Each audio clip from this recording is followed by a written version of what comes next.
अस्सलाम वालेकुम, good morning everyone, welcome to Geo Pakistan, बल्कि welcome me, welcome to Geo Pakistan and welcome back to Pakistan. Thank you. वही मैं सोची थी, मुझे तो किया नहीं तो मैं वेलकम करना स्टार्ट हो गई हूँ। But Geo Pakistan is here and as usual once again with Huma and Abdullah. How was it Abdullah? It was good but obviously we missed you all. हमारे ट्विटर हैंडल के अलावा सबने आपको मिस किया। हमारा ट्विटर हैंडल को क्या हुआ? मैं बाहर बैठी भी देखने के लिए क्या खबरें हैं, शो कैसा चल रहा है, तो I would get on to Twitter and I think we have been kind of silent. मुझे शायद हमारा ट्विटर हैंडल मिस कर रहा था। हाँ, तो खामोशी थी वहाँ। अब वापस उसमें रिसरेक्ट हो वो और दोबारा उसमें जिंदगी की रमक हमें नजर आए। अच्छा, thank you to Neelam for covering in for me और सब कुछ ठीक ही। आप and how was the experience by the way? Give us your two cents about how the world has changed after COVID, क्योंकि बहुत से लोगों ने although during 2020 भी ट्रैवल किया, लेकिन ये वैक्सीन आने के बाद अब आपका पहला एक्सपीरियंस था। बिल्कुल, मेरा पूरा मतलब जब से कोविड का सिलसिला स्टार्ट हुआ है तो पहला ही मेरा इंटरनेशनल ट्रैवल का एक्सपीरियंस था। और ये सही बात है कि इट्स बिकम अ हैसल। तो आपको जाने से पहले टेस्ट आप करा रहे हैं, ज़रूरी है। जाने के बाद आप वहाँ टेस्ट करा रहे हैं। मैं दुबई गई हुई थी, वहाँ से वापसी आने पर टेस्ट हो रहा है, तो लिहाजा पिछले एक हफ्ते में मेरे कोई 3 टेस्ट तो हो ही चुके हैं। But it's important and this is the new world order if I may say. अगर आप बाहर देखें तो बिल्कुल हूबहू जो हमारे यहाँ एक फियर और एक कंसर्न, उसके बाद ऑब्वियसली मेजर्स जो लिए गए कोविड से बचने के लिए, तो वो पूरा प्रॉपर इन प्लेस है इन अ मोर आई वुड से स्ट्रीमलाइंड वे, आप समझ लें। ट्रू। और अभी भी आपको पता है ना, दुनिया के मुख्तलिफ ममालिक में सूरत हाल हर दिन ऐसा लगता है चेंज हो जाती है। जैसे Saudi Arabia has again close the flights Pakistan से और दीगर कुछ ममालिक से उन्होंने बिल्कुल आमद और अब दोबारा से बंद कर दी है। Stringent measures. I was reading up, अगर आपका मास्क यहाँ है ना होंठों के ऊपर, तो 1000 रियाल का फाइन, तो बहुत ज़्यादा फाइन है। उसके बाद कितने लोगों की गैदरिंग हो सकती है। एनीवे, ये मैं शो के दौरान आप लोगों को बहुत सी और भी बातें हैं जो मेरी ऑब्जर्वेशंस, तो वो आपको बताते रहेंगे। आज की शो में जी बहुत कुछ है। क्रिकेट में क्या हो रहा है ये actually Abdullah is going to fill us all in, क्योंकि मैं थोड़ा सा आउट ऑफ टच रही हूँ। अच्छा, हम अपनी राय का इजहार जरूर करेंगे। सब लोग हमसे पूछना शुरू हो जाते हैं, we'll reserve it for later in the show। लेकिन अभी हम आपको बताना चाहते हैं कि हम पूरी कौम के साथ मिलकर दुआ गो हैं कि खुदा करे कि कोई मौजज़ा हो जाए और ये जो सतपारा और उनके 2 साथी लापता हैं। अब ऑलमोस्ट 2 दिन से ज़्यादा का वक्त गुजर गया है और हम ही थे, हम आपको याद है, जो सेलिब्रेट करने की बातें कर रहे थे, जो इस उम्मीद में थे कि ये K2 सर कर लेंगे। सर्दियों में K2 सर करना यकीनन एक कारनामा है जो इन्होंने अंजाम दे दिया, लेकिन उसके बाद वापसी पे ये लापता हो गए। और जब से इनकी जर्नी स्टार्ट हुई है, हम बड़े कीनली क्लोजली इनको वॉच भी कर रहे थे। कितनी बार हमने शो में बात भी की, right before I was leaving for Dubai as well. और फिर इस किस्म की खबरें आना स्टार्ट हुई और कल परसों जो साजिद सतपारा ने उसके बाद एक प्रेस कॉन्फ्रेंस में कहा, तो उनका इतना एक्सपीरियंस है कि उनका ये कह देना कि अब उनको खुद भी कोई चांसेस नजर नहीं आ रहे। Although I don't want to say it because हम अभी भी एज यू सेड एक मौजज़ा चाहते हैं कि हो जाए और इंशाल्लाह होने को तो कुछ भी हो सकता है अगर अल्लाह चाहे। उम्मीदें दम तोड़ गई हैं। वो कह रहे हैं कि इस एल्टीट्यूड पे, बिकॉज वो खुद ये देखकर एक्सपीरियंस करके आ रहे हैं। उन्होंने कहा जी 2 दिन उस एल्टीट्यूड पे अगर किसी का नहीं मालूम हो रहा तो कोई सरवाइव नहीं कर पा रहा होगा। और जाहिर है कि आपको पता है कि पाक फौज के हेलीकॉप्टर्स ने उन्होंने भी बड़ी जान झोंकों में डालकर कहां तक पहुंचकर इनको तलाश करने की कोशिश की और ये रेस्क्यू ऑपरेशन अभी भी जारी है। बिल्कुल, तो एक दफा फिर आपको जरा रीकैप बताते हैं कि अली सतपारा खून जमा देने वाले मौसम में K2 जैसे कातिल पहाड़ को सर करने निकले और अब उनका पता नहीं चल रहा। कौम इस बहादुर को पैमा की जिंदा वापसी के लिए दुआ गो है। अली सतपारा पहले जनवरी में भी अपने बेटे के साथ K2 सर करने की कोशिश कर चुके हैं, लेकिन तब, और हमने ये जिक्र भी तब किया था कि तब मौसम की खराबी की बायस उन्हें वापस लौटना पड़ा था। एक दफा फिर 20 दीगर को पैमाओं के साथ अली सतपारा निकले और उनका मिशन था यौम यकजहती कश्मीर के दिन K2 की चोटी पर पाकिस्तान का परचम लहराना। क्या जबरदस्त वैसे ये मिशन था और बिल्कुल यही कहने में आ रहा है कि वो एक्चुअली सर कर गए थे, वापसी पे जो है उनसे राब्ता खत्म हुआ है। So he must have done that. और अब तक की इत्तलात के मुताबिक अली सतपारा अपने दीगर 2 साथियों के साथ 5 फरवरी को K2 सर करने के बाद वापस आते हुए 8000 फुट की बुलंदी से लापता हुए हैं और 2 दिन से इनकी तलाश में सर्च ऑपरेशन भी जारी है। अली सतपारा के साहबजादे साजिद का कहना है कि सर्दी में 8000 मीटर की बुलंदी पर 2 दिन से बैठे शख्स का जिंदा रहना किसी मुआवजे से कम नहीं होगा, इम्कानात बहुत कम है, लेकिन वो समझते हैं 8000 foot by the way not meter, समझते हैं कि वालिद की मैयत की तलाश के लिए ऑपरेशन जारी रहना चाहिए। अब साजिद सतपारा जिनकी आप गुफ्तगू सुन रहे थे उनसे ही बात करते हैं। साजिद, सबसे पहले तो यकीन मानिए कि अल्फाज नहीं मिल रहे। हम चाहते तो ये थे बड़े दिन से कि जब हम आपसे बात करेंगे तो आपको मुबारकबाद देंगे, आपको शो पे बुलाएंगे, लेकिन अब कुछ मुख्तलिफ सूरत हाल है। आप ये बताइए कि वालिद साहब के बारे में आपके पास अब तक की क्या इत्तलात हैं? आखिरी राब्ता उनका कब, किससे हुआ था, कितनी बुलंदी पर थे, और उसके बाद से अब तक क्या ऑपरेशन में हुआ है, रेस्क्यू ऑपरेशन में? वालिद हमने समेत कुछ वालिद और हमारी टीम ने साथ स्टार्ट किया था जो केमठी से है। तो आखिर में मैंने उनको 8200 पे देखा था जो बोतल में पिट रहे थे। वो दिन के कोई दोपहर का टाइम था, 11-12 बजे का। उसके बाद मैं नीचे आया था, आखिरी बार मैंने बोतल पे देखा था उनको। 8200 पे आपने देखा और उसके बाद उन्होंने केटू सर कर लिया? क्या उनके ट्रैकर ने बताया था? बेस कैंप पे बैठे लोगों से कोई राब्ता हुआ था उनका? नहीं, बेस कैंप से जो कनेक्शन था वॉकी टॉकी वो मेरे पास, बाकी जो उनके पास डिवाइस था जो यूरोपियन क्लाइंट्स थे जॉन स्नोरी के पास, जीपीएस लोकेशन के डिवाइस मौजूद थे उनके साथ। अच्छा साजिद, ये भी बताएं कि क्या वो फाइनल जो असेंट थी, फाइनल क्लाइंट जो थी, उनके साथ 2 और साथी थे या फिर और भी लोग थे? क्योंकि जब वो गए थे शुरू में तो बहुत से और लोग थे, ये हमारी इत्तलात है जी। जब हम स्टार्ट किया था बहुत से यूरोपियन क्लाइंबर्स, कोई 8-9 यूरोपियन क्लाइंबर्स थे और नेपाल के कोई 8-10-12 शरपास थे हमारे साथ। जो हम ऊपर जाते गए 7,000-8,000 पहुंचते गए, सारे जो शरपास और यूरोपियन क्लाइंबर्स हैं दूसरी टीम के वो सब वापस आ गए, वो रास्ते में मिले वो हमने। तो बाकी हम लोग बोतल के करीब कोई तो हम 4 बंदे रह गए, 2 यूरोपियन और 2 पाकिस्तानी। तो मैं उधर मैं ऑक्सीजन था और मैं तबीयत थोड़ी खराब हो गई। उसके बाद मैं नीचे आ गया और उसके बाद यूरोपियंस और वालिद ऊपर चढ़ रहे थे बोतल पे। अच्छा, आपके पास हतमी तौर पे इत्तलात हैं कि क्या बॉटल नेक के बाद हमने जब आखिरी दफ़ा बात की थी इस शो पे तो बॉटल नेक पे थे आप लोग, उसके बाद आपके पास कोई हतमी इत्तलात हैं कि क्या ये केटू सर कर गए थे या उससे पहले ही खुदा न खास्ता कोई हादसा हो गया?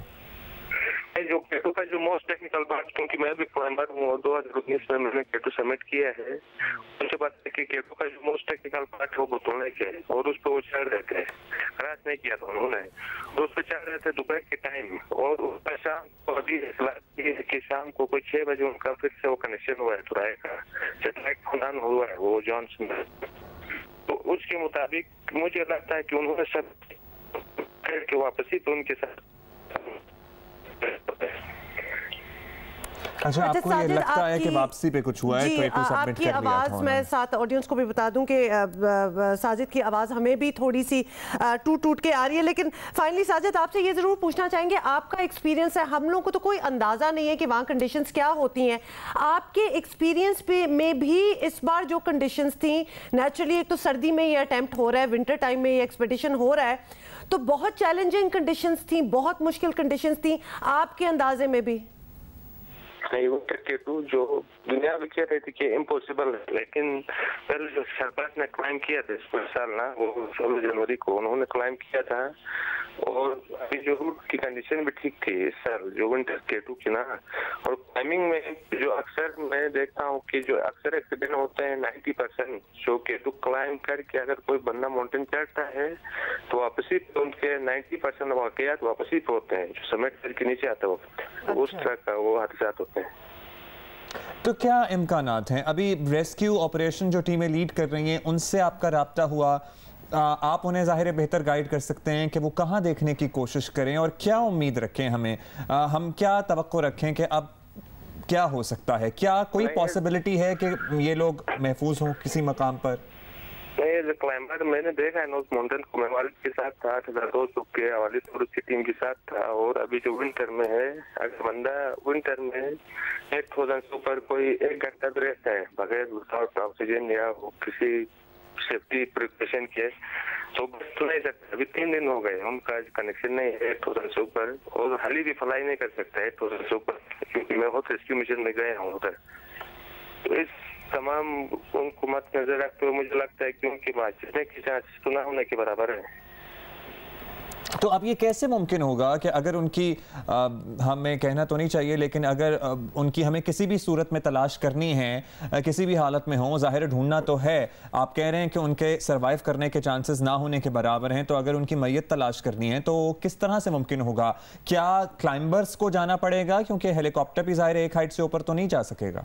नहीं, हेलीकॉप्टर की कोई लिमिट तो देना है एल्टीट्यूड में फ्लाई करने की। और जो शरपास, जो सारे क्लाइंबर्स पाकिस्तानी, जो शरपास एक्सपीडिशन तो बेस कम है, वो भी आज छोड़ के आ रहे हैं नीचे। और जो पाकिस्तानी हम क्लाइंबर्स को भेजते हैं, जैसे नॉन एक्लोमेटाइज है, वो इधर से हाल ही में बेस कम छोड़ते हैं, वो किस तरह चढ़ेंगे ऊपर बेस कम से ऊपर? उनको एक्लोमेटाइज प्रॉपर वो इक्विपमेंट्स की जरूरत होती है और मुकम्मल वो सेट बाई सेट चढ़ना होता है ऊपर। तो ये पॉसिबल नहीं लगता है मुझे। नहीं तो कैसे मुमकिन होगा फिर? साजिद, बड़ी हिम्मत है वैसे आप, क्योंकि हम आपसे इस तरह इंफॉर्मेशन ले रहे हैं कि जैसे कि हमारे ऑब्वियसली एक बहुत सेलिब्रेटेड क्लाइंबर हैं, माउंटेनियर हैं जो ऊपर गए हैं, लेकिन आपके तो वालिद साहब हैं, और ये सोचना कि वो सर्वाइव नहीं किए होंगे, जो कि आपको अपने एक्सपीरियंस में बिल्कुल यही लग रहा है। हम यही कहेंगे कि पूरी कौम दुआ कर रही है कि कोई मुजज़ा हो, कोई मिरेकल हो, और ख़ास तौर पर क्योंकि हम बात कर रहे हैं अली सतपारा, जो कि आम इंसान नहीं है, मतलब जिन चैलेंजेस के वो हैं हम तो शायद सोच भी नहीं सकते। लिहाजा हमारी बहुत उम्मीदें हैं कि वो अभी भी कोई मौजज़ा हो और ऐसे चैलेंजेस तो उनके लिए आम सी बात हो और इंशाल्लाह वो सर्वाइव। और ये जो ऑक्सीजन सिलेंडर्स होते हैं साजिद, इसमें कितने घंटों का बैकअप होता है जो कैरी कर रहे होते हैं क्लाइंबर्स अपने साथ? हेलो जी साजिद, आवाज आ रही है आपको? साजिद, जी जो ऑक्सीजन सिलेंडर आप लोगों के साथ होते हैं, इसमें कितने घंटों का बैकअप होता है कि आप उस हाइट पर या फिर टिल 7000 कितने घंटे सरवाइव कर सकता है इंसान इस ऑक्सीजन पर? डिपेंड करता है हम कितने प्रेशर पे यूज करते हैं। उसका जो ऑक्सीजन का प्रेशर होता है ना, अगर आप एक पे यूज करें तो कोई 15-16 घंटे निकालता है वो ऑक्सीजन। एक ऑक्सीजन अगर आप 2 प्रेशर पे यूज करते हैं तो 10-12 घंटे। इसी तरह 3 यूज करेंगे तो उसका मुख्तलिफ टाइमिंग होता है वो प्रेशर के मुताबिक। अगर आपके पास थोड़ा आपके पास कितना हो, आपके पास 2 ऑक्सीजन सिलेंडर मौजूद हो, तो कम से कम आप 2 दिन तक सर्वाइव कर सकते हो उस ऑक्सीजन के जरिए। अच्छा, कुछ नीचे से मालूम हो सकता है कि कोई एवलांच आया या कोई बर्फानी तोदा गिरा, कुछ इस किस्म की खबर है? नहीं, वो बोतलें विंटर में जो होता है स्नो आगे पीछे चला जाता है, स्नो टिकता नहीं है वो ऊपर जो कैंपोर्ट्स ऊपर, तो एवलांच के चांसेस बहुत कम है आने के। सही, बहुत शुक्रिया आपका साजिद सतपारा। बड़ा मुश्किल है इस वक्त ये बात भी करना, और यकीनन हमारे भी सवाल जो थे वो ज़रा थोड़े से पेरसिंग इसलिए भी हैं क्योंकि पूरी कौम इंतज़ार में है कि हमें कोई अच्छी खबर मिले, और साजिद से बेहतर तो कोई नहीं जानता होगा कि क्या कंडीशंस हैं। अली सतपारा के बेटे तो हैं, लेकिन he himself is a celebrated climber. He is a very accomplished climber sir किया है 2020 में, आप सोचें खुद। तो इसलिए वो कितना अच्छी तरह जानते हो कि उनका ये भी कह देना कि चोटी पे ऑब्वियसली पहुंच जाना तो एक चीज है, उसके नीचे ज्यादातर जो एक्सीडेंट्स होते हैं अनफॉर्चुनेटली वो तभी होते हैं जब आप डिसेंट कर रहे होते हैं, जब आप वापसी पे आ रहे होते हैं। निसार अब्बास है हमारे कॉरेस्पोंडेंट, हम रेस्क्यू ऑपरेशन का सिर्फ पूछेंगे। साजिद से अभी हम निसार बात कर रहे थे, वो कह रहे थे कि it can be very difficult. उन्होंने हमें नहीं गाइड किया कि किस तरह पॉसिबल भी होगा उनको किसी तरह भी तलाश करना। तो क्या बताया है रेस्क्यू ऑपरेशन कंडक्ट करने वाली टीमों ने? जी, रेस्क्यू ऑपरेशन जो है वो तो जारी है। जैसे कल साजिद खुद भी हाल ही में गया था और आर्मी बहुत मेहनत कर रही है। इससे पहले 5 जनवरी को एक और हादसा हुआ था जिसमें बल्गारिया का एक जो कोहतेमा था वो वापस आते हुए कैंप 3 से उसकी रस्सी कट गई थी और वो जो बर्फानी शिगाफ है उसमें गिर गया था। उसको भी आर्मी ने बड़ी सक्सेसफुली जो हेलीकॉप्टर है रेस्क्यू उन्होंने निकाला उसको और फिर उसकी डेड बॉडी को जो है वो स्कर्दू तक पहुंचाया। तो उनकी बहुत कोशिश है। गो की साजिद सही कह रहे थे कि हेलीकॉप्टर की एक लिमिट है, हम वो कोशिश ये कर रहे हैं कि वजन कम करके उस लिमिट को क्रॉस करें। अगर जहाँ हेलीकॉप्टर के अंदर कम से कम लोग सवार हों, वजन कम हो, तो वो तो 26,000-27,000 की बुलंदी, 25,000 की बुलंदी तक भी जा सकते हैं। लेकिन उनकी जिससे कल मेरी बात हो रही थी और मुझे खुद भी मैं न्यूज को फॉलो कर रहा हूँ, ये जाने के बाद जो है जब समिट पे पहुंचे उसके बाद वापस आते हुए हुआ है और 8,000 की बुलंदी से ऊपर ही हुआ है।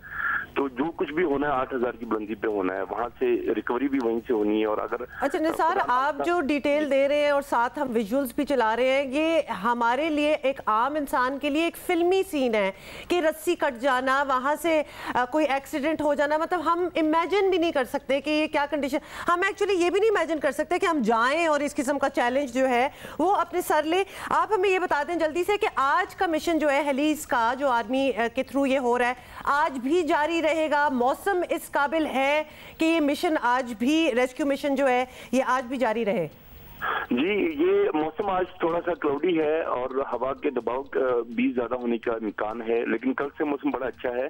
यहाँ पे कल मेरी कमिश्नर साहब से बात हो रही थी, स्कर्दू की जो शुजा आलम से थे, उनके अलावा भी हमारी लोकल एडमिनिस्ट्रेशन से, सूबाई हुकूमत से राब्ते में, और खास तौर पर जो वफाकी हुकूमत और जो आर्मी चीफ हैं, उन सब की कोशिश ये है कि किसी तरीके से हम अपने जो हीरो हैं उसके सबकी कोशिश है और सबकी कोशिश है और हम सबकी दुआएं हैं। बहुत शुक्रिया निसार अब्बास स्कर्दू से हमारे कॉरेस्पॉन्डेंट हमें अपडेट कर रहे थे। हम जाहिर है हम फॉलो कर रहे हैं इस खबर को, it's still a developing story, so we'll keep you updated. Abdullah याद है ना, मैंने एक एयर सफारी ली थी और ऊपर से K2 देखना और बड़ी अकम्पलिशमेंट, एक फीलिंग उस वक्त मुझे हो रही थी कि at least I got to see the peak.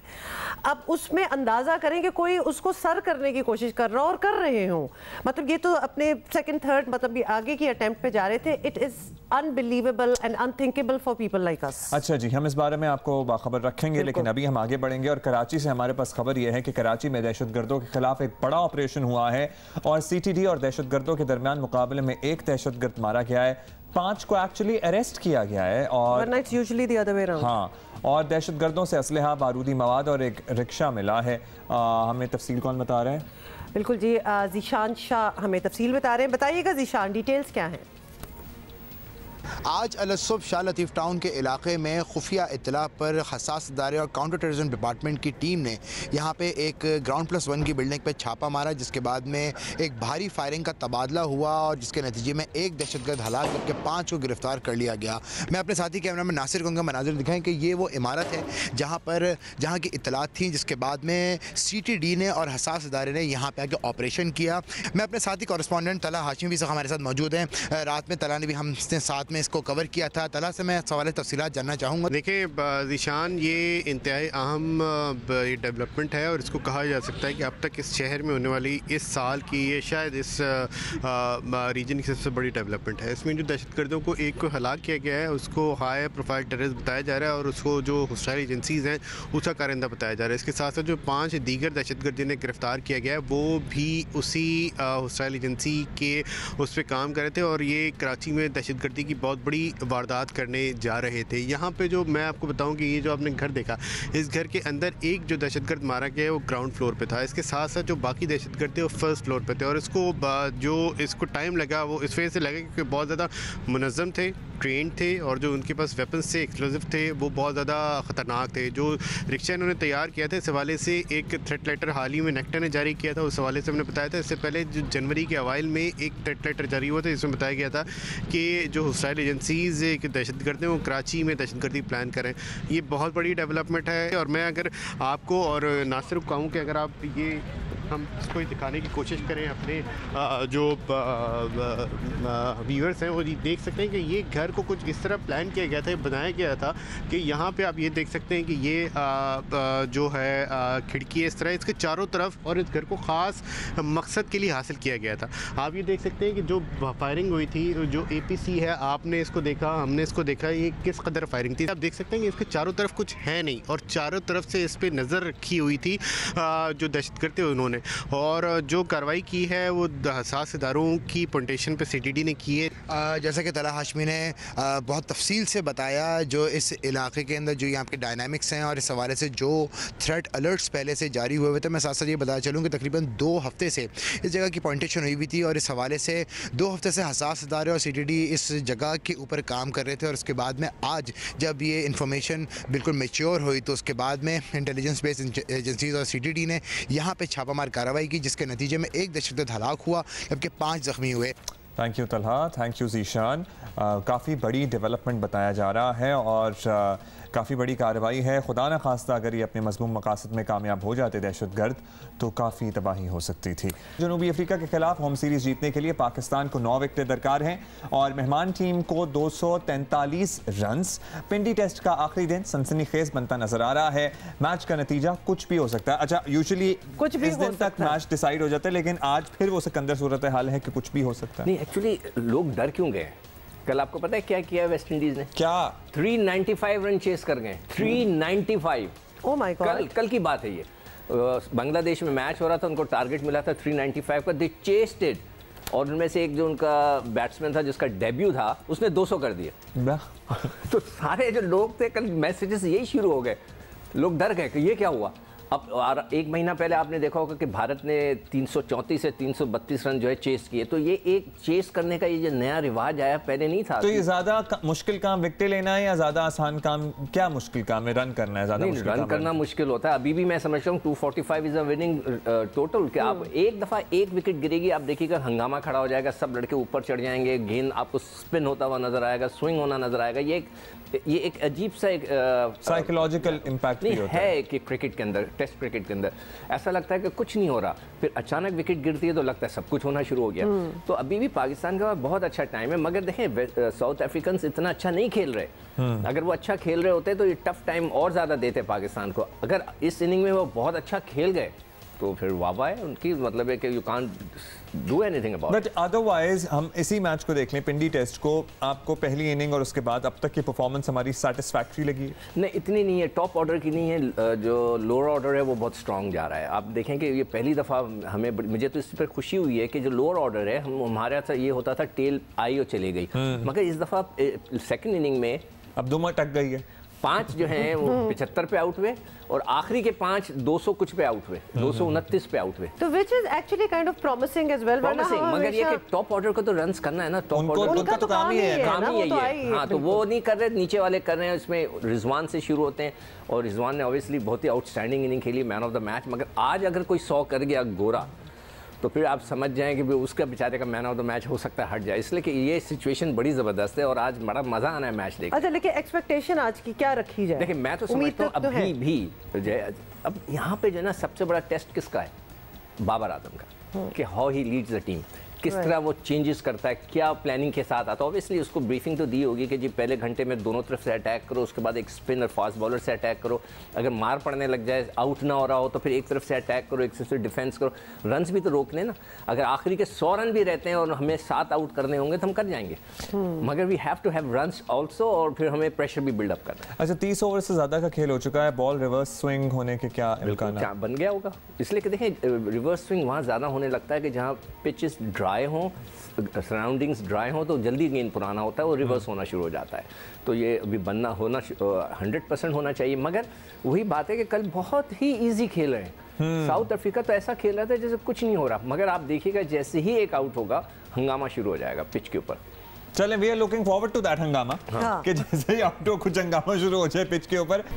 ये हम आपको वीडियो तो दिखा रहे हैं, लेकिन जावेद बशीर साहब से हम ये लाइव सुनेंगे लाहौर से। वो इंशाल्लाह will be joining us from Lahore studios और वीडियो के बारे में भी पूछेंगे। बिल्कुल, लेकिन उससे पहले ये जो हमारा पहला टॉप स्टोरी है, ये बच्चों से हरासानी के जो केसेस हैं ये बढ़ते चले जा रहे हैं और उसमें मतलब कि और कड़ियाँ जो नज़र आ रही हैं। अब तो हम लाइव फुटेज को ही हमें नज़र आ जाती है किस तरह बच्चों को तंग किया जाता है। और फिर खान साहब ने भी, आपको पता है ना, एक सज़ा तजवीज़ की थी जिसपे बहुत से फॉर भी थे, अगेंस्ट भी थे। जब ऐसी वीडियोस आप देख लेते हैं ना तो आपका दिल चाहता है कि बिल्कुल खान साहब सही कह रहे थे और वो ही करना चाहिए। लेकिन आपको पहले हम कुछ बताना भी चाहते हैं। देख के literally I went into a shock और मैं सोच रहा था कि अगर हम इस काबिल भी नहीं हैं कि अपने नाबालिग छोटे बच्चों को, जिनकी उम्र बमुश्किल 6, 7, 8 या इससे भी कम है, उनको घर के दरवाजे के बाहर साइकिल चलाने दें या फिर अपने मोहल्ले की सहेलियों के साथ खेलने दें, तो हम किस माशरे को फिर परवान चढ़ा रहे हैं? तो लिहाजा अभी हम आपको वीडियो खैर सोशल मीडिया पे बड़ी वायरल हुई है, हम अभी आपको इसलिए भी दिखाएंगे ताकि आपको पता चले कि वो प्रोफाइल क्या होता है। ब्लर करके दिखाएंगे, लेकिन उसमें एक इंतहाई औबाश, क्या उसे, मेरे मुंह में तो बहुत कुछ आ रहा है, लेकिन एक औबाश नौजवान लड़का छोटी बच्चियों को जिनकी उम्रें आप देखें, दिखाएं जरा video. Actually we are talking about it, might as well show it, ताकि आपको पता चल जाए वो हाथ लगा के उन्हें छेड़ के जा छेड़ के वो बच्चियां तड़प के भागी हैं। अब तो बच्चे भी इतने साइकिल चला रही हैं बच्चियां यहाँ पे, इतना सा सीन भी हो ना तो बच्चे के साथ ट्रॉमा रह जाता है। लेट अलोन कि अल्लाह ना करे इसके बाद बहुत कुछ हो सकता है। लेकिन आप जब प्रोफाइल ऑफ इस शख्स को देखें जो कि बाय द वे पकड़ा भी गया है कि ये जी बिल्कुल ये आपके सामने भी कुछ चीज़ें, तो लिहाजा बताना आपको ये है कि कितने केस, कितनी सजाएं, कितनी आगही आ चुकी, लेकिन आज भी बच्चों को हरासा करने वाले बाज नहीं आ रहे। ये फैसलाबाद की वीडियो जो हमने आपको दिखाई है, या सियालकोट में बच्चों की वीडियो बनाने वाला एक गैंग पकड़ा गया है, ये भी आप अंदाज़ा कर लें। माशरती सतह पर तब्दीली लाना अब भी बहुत बड़ा चैलेंज है। और लंबी बात नहीं हम करेंगे, पिछले 2-3 दिनों के ये 2 न्यूज़ रिपोर्ट्स ही अगर आप देख लें, लंबी बात करने बैठे तो शायद हमारे 2 घंटे भी ना पूरे हो सके, इतनी बातें अब तो बाहर आती हैं। पहली ये है कि एफआईए ने सियालकोट से 2 अफराद को गिरफ्तार किया जो बच्चों की नाजेबा वीडियोस बनाने वाले एक इंटरनेशनल गैंग का हिस्सा थे। ये गैंग बच्चों को मजबूर करके ऐसी वीडियोस बनाता था। दूसरी रिपोर्ट ये है कि फैसलाबाद से जहां एक शख्स राह गुजरते वो अपनी मोटरसाइकिल पे जा रहे, उसे तकलीफ हुई, उसके दिमाग में आप देखें क्या गलाजत भरी हुई थी कि वो रुका वहां पे, उसने मौका देखा, वहां बच्चे खेल रहे हैं, मतलब 3 छोटी बच्चियों को हिरासा करते सीसीटीवी कैमरे में ये आया, फिर पुलिस ने उसे गिरफ्तार करके मुकदमा कायम कर लिया है। ये वो बंदा है बाय द वे, ये बाय द वे वो आदमी है, ये वो शक्ल है, देख हालत देखें उसकी। और प्लीज अपने जो आप कहना चाहते हैं ना, दिल में कहें या गुस्से में कहें, लानत भेजें, जो भी करना कर लें, ये वो प्रोफाइल है।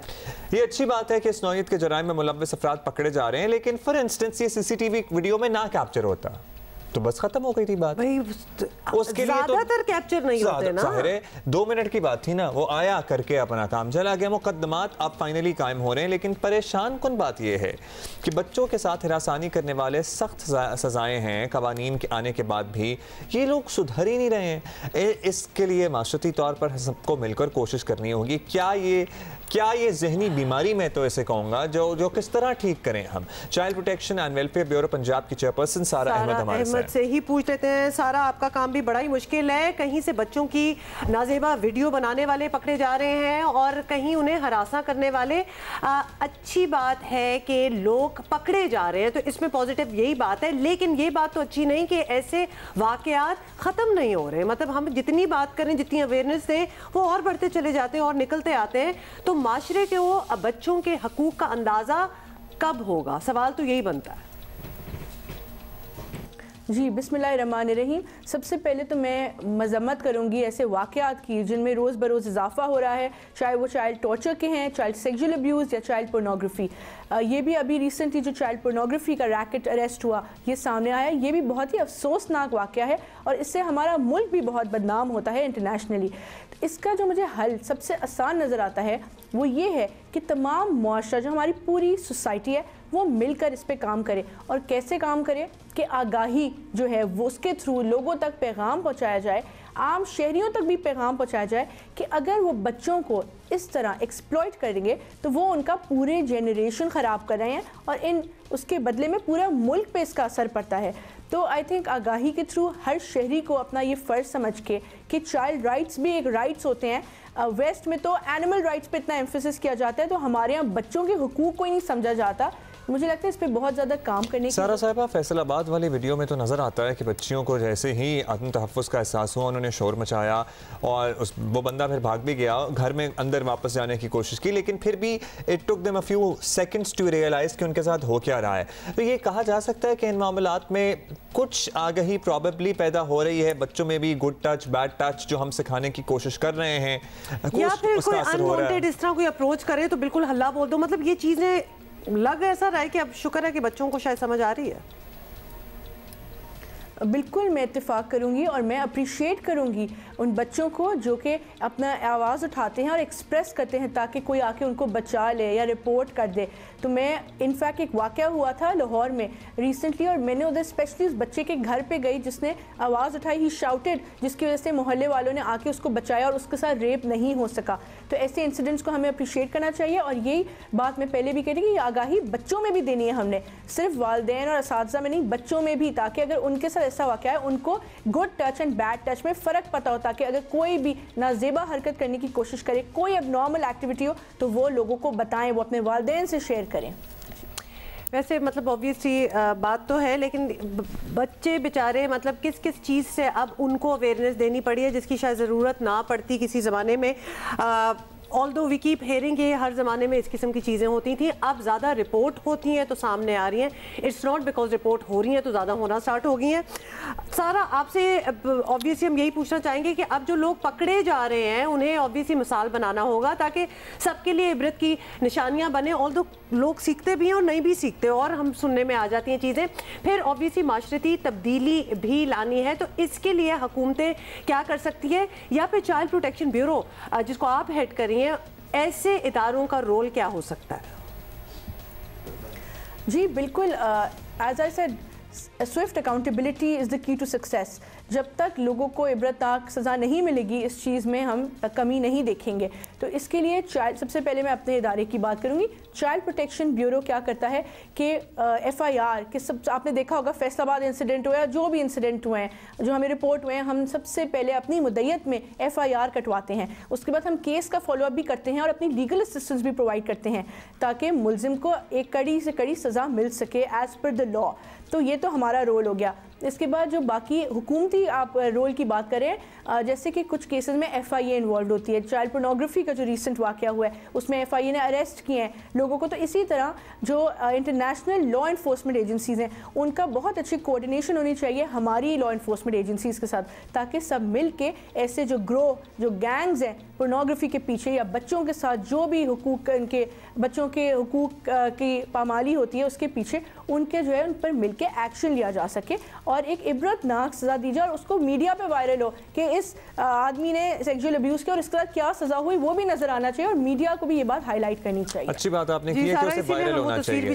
Child protection and welfare bureau Punjab की चेयरपर्सन सारा अहमद हमारे साथ मौजूद थी। हमारी आपको बताया ना, ये इज्जत बेइज्जती वाला कॉन्सेप्ट बड़ा इंपॉर्टेंट होता है। मतलब है कि ये हरकतें हम कर लें और अकेले में कर लें और किसी को पता ना लगे तो खैर है, लेकिन किसी को पता लग गए तो साड़ी फिर इज्जत। देखिए ये वो वाली चीज, ये वो चीज है जो पूरे मोहल्ले को क्या पूरे शहर को पता लगनी चाहिए, पूरी दुनिया को पता चलनी चाहिए, छपा देनी चाहिए ऐसी फोटो। इसलिए हम बार बार चला रहे हैं कि ये वो शक्ल देख लें आप, कि ये वो मतलब कैसे किसी इंसान के दिमाग में आ सकता है कि जी ये अपॉर्चुनिटी है, ये मौका है।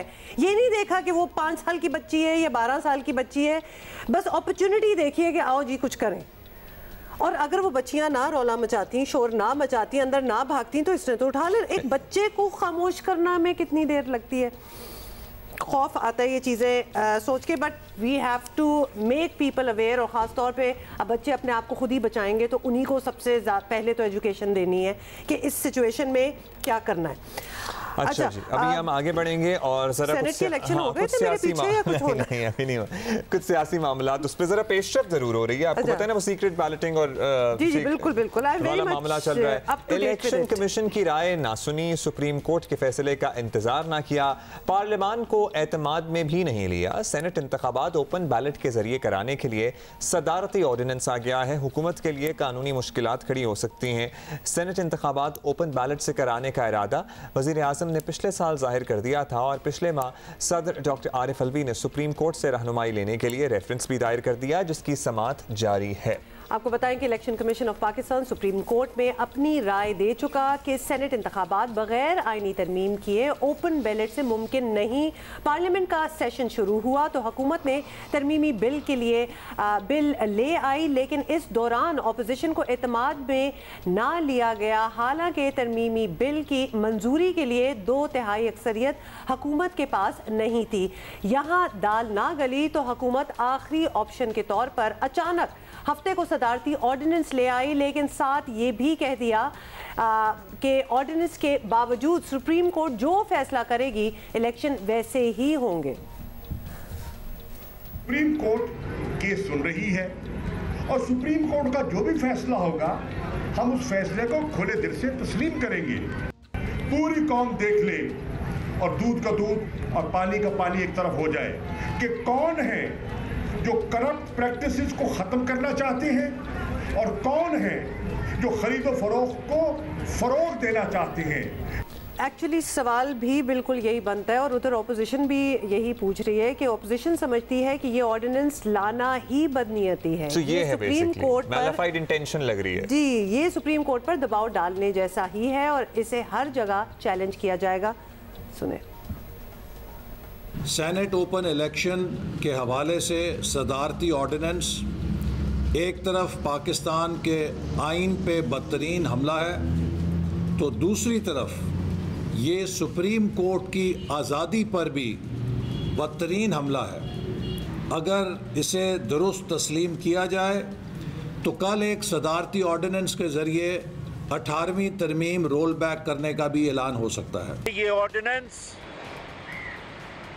नैलिफाइड है, बदनीयती पे मबनी है। ये ऑर्डिनेंस मौजूदा हुकूमत ने किसी किस्म का कोई कंसेंसस बिल्ड करने की कोशिश नहीं की इस बिल या इस तरमीम के हवाले से।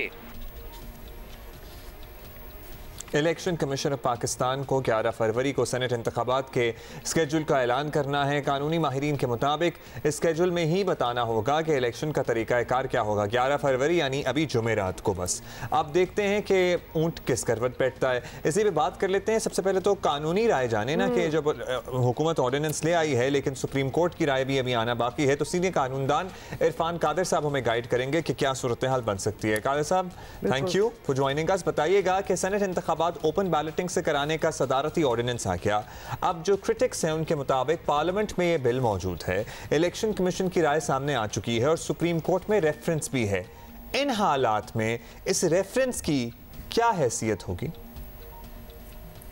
मैं समझता हूं कि ये जो रेफरेंस दायर किया गया है इसमें तो मैं जा नहीं रहा कि कानूनी है या गैर कानूनी है, लेकिन कम से कम इर्रेलेवेंट ज़रूर है।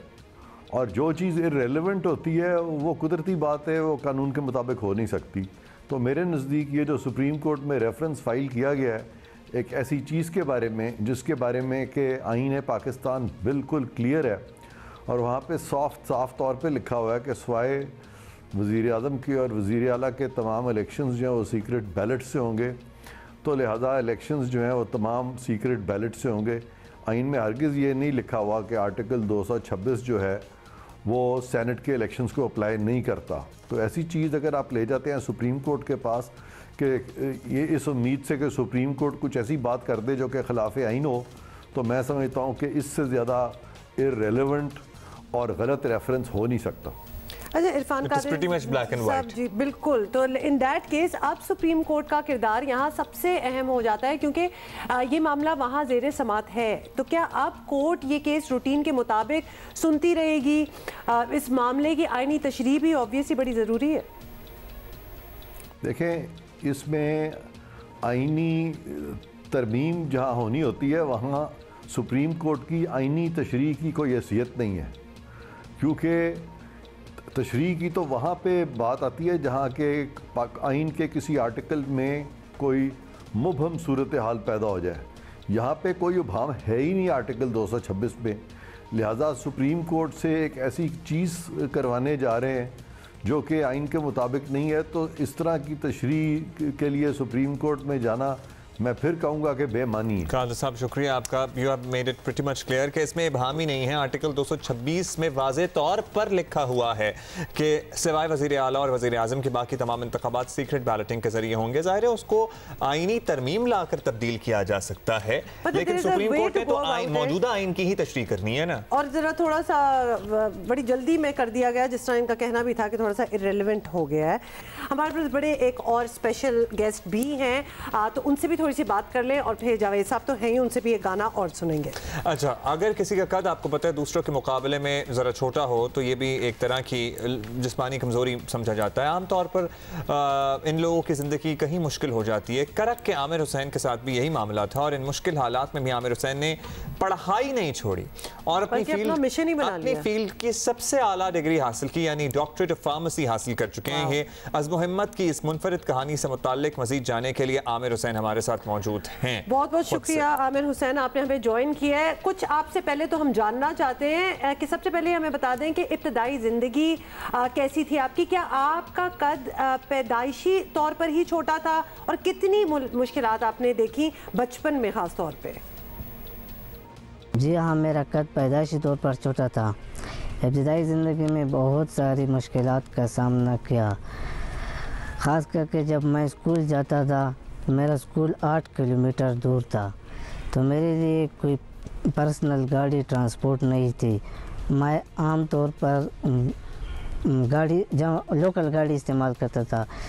जब मैं गाड़ी नहीं मिलती थी तो मैं पैदल चलता था, तो पैदल चलने में मुझे बहुत मसला होता था, क्योंकि एक तो टाइम ज़ाया होता था, दूसरा ये कि मुझे थकावट महसूस होती थी, मैं थकता था, इसलिए मुझे स्कूल जाने में बहुत मसले होते थे। तो घर वालों ने मेरे लिए एक भाई, एक कज़न को मेरे लिए बंदे को रखा, वो मेरे साथ जाता था और मेरे साथ किताबें बस्ता ले जाता था। अगर कोई बंदा वगैरह नहीं मिलता था तो मुझे लोकल जो ट्रांसपोर्ट में जो बंदे होते थे, गाड़ी में बंदे होते थे, वो मुझे सपोर्ट करते थे और मेरे हेल्प करते थे।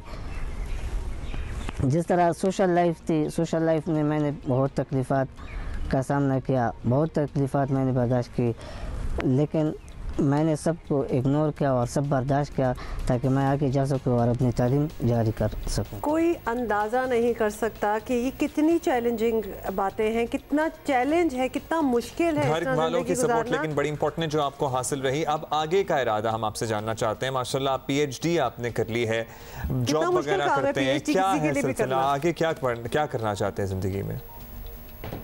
हाल ही में मेरे वालिद साहब फौत हो चुके हैं। अब मैं घर का बड़ा हूँ। अभी मेरे गवर्नमेंट से अपील है कि मेरी अच्छी जॉब मुझे नौकरी दी जाए ताकि मैं अपने घर का सहारा बन सकूं और अपने इलाकों के लोगों की खिदमत कर सकूं। इस तालीम के बाद भी आई एम श्योर कि आपकी मुश्किलात कम नहीं हुई होंगी और पर्टिकुलरली रोज़गार के मसले। थैंक यू आपका। लेकिन मैं एक बात बताऊँ, बहुत शुक्रिया आमिर हुसैन, आप हमसे बात की, लेकिन अपने लिए कुछ अचीव करना छोड़ दो, दुनिया क्या सोचेगी और क्या करेगी। वैसे PhD बन जाना तो बहुत बड़ी बात है, लेकिन खुद के लिए ये एक्चुअलाइज करना, ये ख्वाब, दिस इज अमेजिंग। और यकीनन इनकी जॉब के लिए हुकूमती सतह पे कोई कोशिश होनी चाहिए। जावेद बशीर साहब is with us from Lahore. Javed साहब, ये तो बालमा तो आ गया, अब आगे क्या इरादा है? इसी तरह आप कुछ नई वीडियोस, कुछ नया म्यूजिक हमें देंगे? हाँ बिल्कुल, बहुत सारे प्रोजेक्ट्स आ रहे हैं। मेरे बेटे का, जुनैद बशीर का भी अभी प्रोजेक्ट आ रहा है, और एक मेरी शागिर्द हैं न्यूयॉर्क से, उनका एक प्रोजेक्ट आ रहा है। उनका नाम, बहुत अच्छी सिंगर है, शमामा मिर्ज़ा। उनका अभी अपने 2 दिन पहले वोकल रिकॉर्ड किया है कामरान के स्टूडियो में। वो भी बहुत अच्छी सिंगर है, वो भी बहुत अच्छा गाना लेके आ रही है। मैंने उसके साथ ड्यूएट किया है। अच्छा, तो मैं तो थोड़ा अच्छा सा थोड़ा सा ठुमरी के बारे में और बताना चाहता था। जी, क्योंकि इसमें कुछ फ्रेजेस हैं, जिस तरह के स्टार्ट में मैंने दौड़ा कहा है। दौड़ा आता है जिस तरह कवाली में मिसाल के तौर पे, और जो मतलब बुजुर्गान दिन की। साहब, हम आपको रोक रहे हैं बीच में सिर्फ इसलिए क्योंकि हमारे पास टाइम बहुत ही कम रह गया है। ये ज़रूर हम आपसे सुनेंगे और हम आपको यहाँ खुदाफिज कहेंगे, लेकिन जाते जाते आपसे एक रिक्वेस्ट है कि आज इबादत, अगर आप कुछ लाइनें हमें सुना दें। आज इबादत तो उसी के साथ हम खुदाफिज। और हमारी तरफ से देखने वालों को खुदाफिज है। अब जावेद बशीर साहब की आवाज़ हम भी इंजॉय करेंगे और आप भी घर बैठे इंजॉय करें। दे रे रे रे ना ना, दे रे रे ना, आज इबादत,